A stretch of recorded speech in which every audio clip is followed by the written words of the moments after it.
Good morning दोस्तों। आज मैं फिर आप लोगों के लिए एक नया वीडियो लाया हूँ। आज जो मैं पढ़ाने वाला हूँ आपको देशांतर। देखिए, कल के वीडियो में मैंने आपको पढ़ाया था अक्षांश। अगर आप लोगों ने पुराना वीडियो नहीं देखा हो तो डिस्क्रिप्शन बॉक्स में लिंक दी गई है, वहाँ जाकर वो पुराना वीडियो देख लें। अब देखिए, कल मैंने आपको 2 क्वेश्चन दिए थे।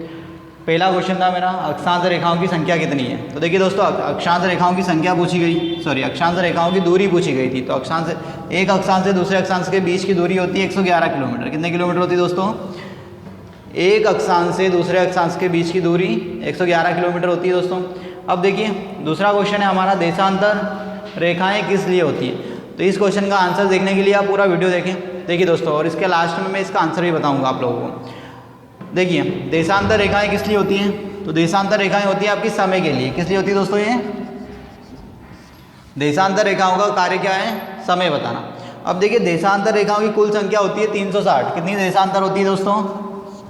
कुल देशांतरों की संख्या 160। देखिए, ये जो बिल्कुल मध्य में जो देशांतर दिखाई दे रही है आपको, ये वाली जो रेखा, इसे बोलते हैं हम GMT। क्या बोलते हैं इसको? GMT, Greenwich mean time. देखिए, जो ये मध्य की रेखा है इसे क्या बोलते हैं? ग्रीनविच मीन टाइम या मेन टाइम। तो देखिए, GMT ग्रीनविच मीन टाइम कहेंगे इसे, ठीक है।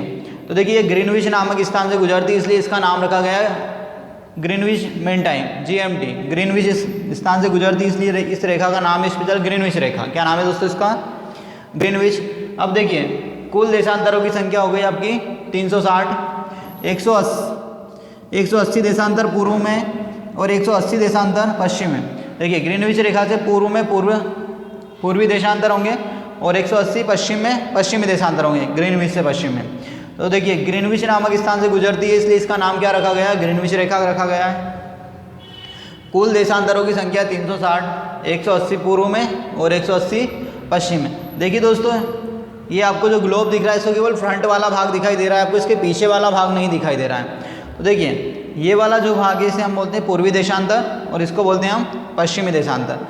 180 देशांतर पूर्व में हुए और 180 पश्चिम में। अब देशांतरों का कार्य है समय बताना। किस लिए होती है?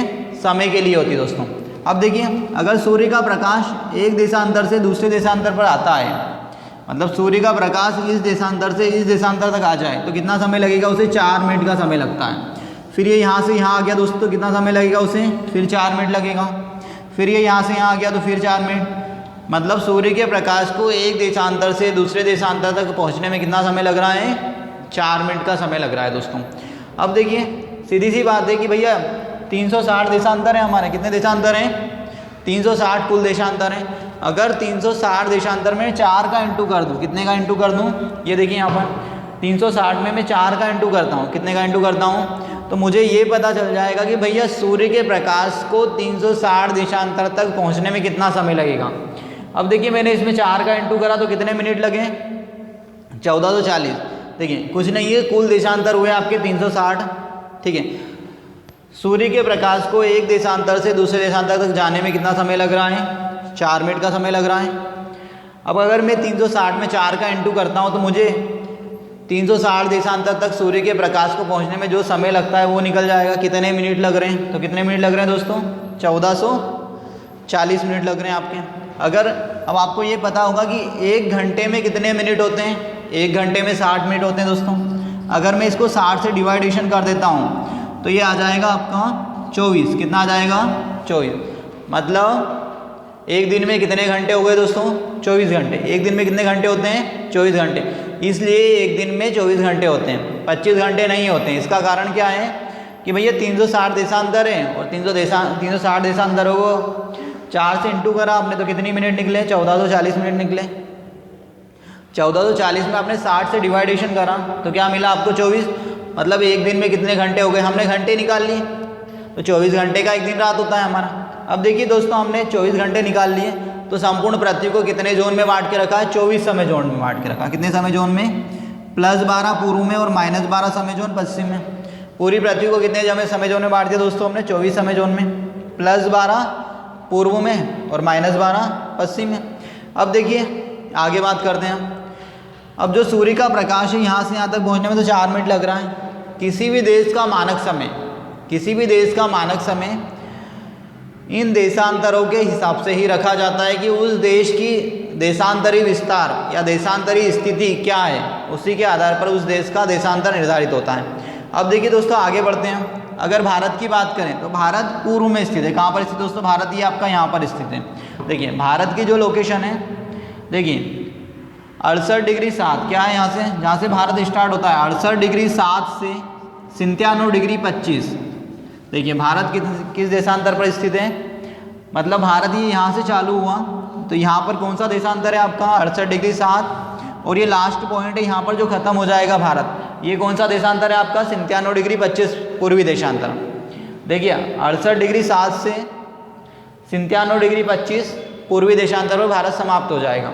अब देखिए हम किसी भी देश का मानक समय कैसे निर्धारित करते हैं। जैसे आपने देखा होगा मोबाइल में टाइम सेट करते हुए कि भारत का जब मानक समय की बात आती है तो GMT + 5:30 लिखा हुआ मिलता है आपको। क्या लिखा हुआ मिलता है दोस्तों मोबाइल में आपके? जब भी आप मोबाइल में समय देखना चाहोगे कि भैया कि टाइम सेट कर लें आपका मोबाइल का, तो टाइम सेट करने जाते हो तो GMT + 5:30 लिखा हुआ मिलता है। तो देखिए हमारा जो मानक समय इलाहाबाद के मिर्ज़ापुर और मिर्ज़ापुर के नैनी गांव से लिया गया है। कहाँ से लिया गया है हमारा मानक समय? इलाहाबाद के मिर्ज़ापुर और मिर्ज़ापुर के नैनी गांव से। और जो मानक समय रेखा है हमारी 82.5 डिग्री पूर्वी देशांतर है। क्या है दोस्तों? अब देखिए पूर्वी देशांतर इसलिए है क्योंकि भारत को आपको समझ में आ ही गया होगा कि भैया ग्रीनविच से पूर्व में आ रहा है तो पूर्वी देशांतर होगा, मतलब ये भी पूर्व है और ये भी पूर्व है। तो देखिए भारत का मानक समय लिया है हमने 82.5 डिग्री पूर्वी देशांतर से। अब देखिए 82.5 डिग्री पूर्वी देशांतर से ही क्यों लिया हमने हमारा मानक समय, इसका कारण समझना। तो देखिए भैया भारत का जो देशांतरी विस्तार है वो क्या है 68 डिग्री 7 से 97 डिग्री 25 पूर्वी देशांतर है। यहाँ तक तो कोई डाउट नहीं होगा आपको। तो भैया आप इसमें से 97 मान लेते हैं, हम ओवरऑल लेते हैं। 97 में से 68 माइनस करेंगे हम, कितना माइनस करेंगे? 68 माइनस करा तो ये हमारे पास आ जाएगा 29। क्या आ गया? 29। किसी भी देश का मानक समय उसके मध्य देशांतर से डिसाइड होता है। कहाँ से डिसाइड होता है? किसी भी देश का मानक समय उसके मध्य देशांतर से निर्धारित होता है। तो भारत का मध्य देशांतर क्या है दोस्तों? 82.5 डिग्री पूर्वी देशांतर। अब देखिए मध्य देशांतर निकालने के लिए क्या करोगे आप? जो कुल देशांतर है उसमें से ये घटा दिया हमने तो क्या निकला?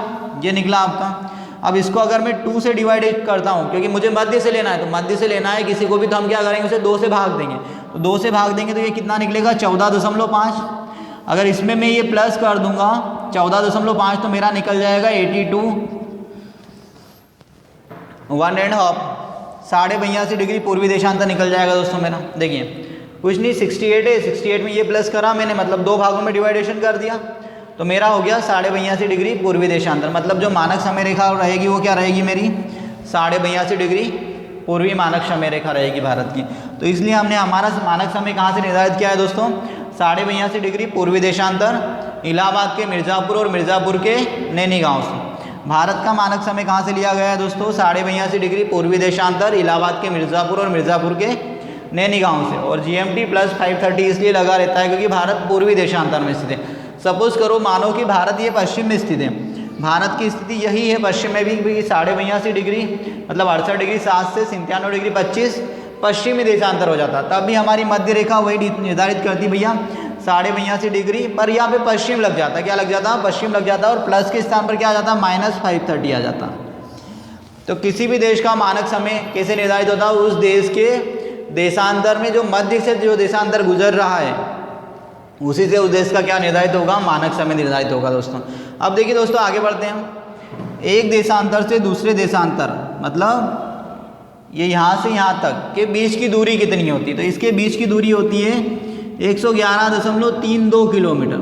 देखिए दोस्तों कन्फ्यूज़न नहीं होना, अक्षांश के बीच की दूरी पूछेगा वो तो कितनी है? अक्षांश में 111 किलोमीटर, और देशांतर में एक देशांतर से दूसरे देशांतर के बीच की दूरी कितनी हो गई? 111.32 किलोमीटर। कितनी हो गई? 111.32 किलोमीटर।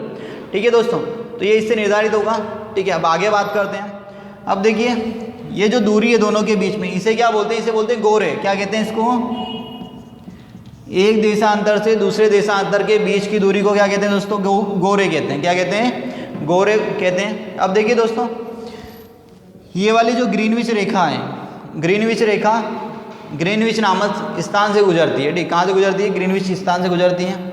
अब आगे बात करते हैं। ये जो सभी रेखाएं ये सब क्या है? काल्पनिक रेखाएं। क्या है?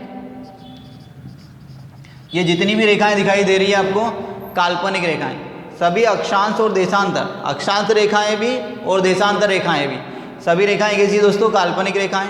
अब देखिए एक क्वेश्चन आता है अंतर्राष्ट्रीय तिथि रेखा किसे कहा जाता है? तो अंतर्राष्ट्रीय तिथि रेखा 180 डिग्री देशांतर को कहते हैं। किसको कहते हैं? अंतर्राष्ट्रीय तिथि रेखा दोस्तों 180 डिग्री देशांतर रेखा को कहते हैं। ठीक है दोस्तों, तो ये आपका देशांतर वाला टॉपिक हो गया। अगर आपको ये वीडियो अच्छा लगा हो तो मेरे चैनल को लाइक शेयर सब्सक्राइब करना ना भूलें और कमेंट करना ना भूलें दोस्तों। Thank you.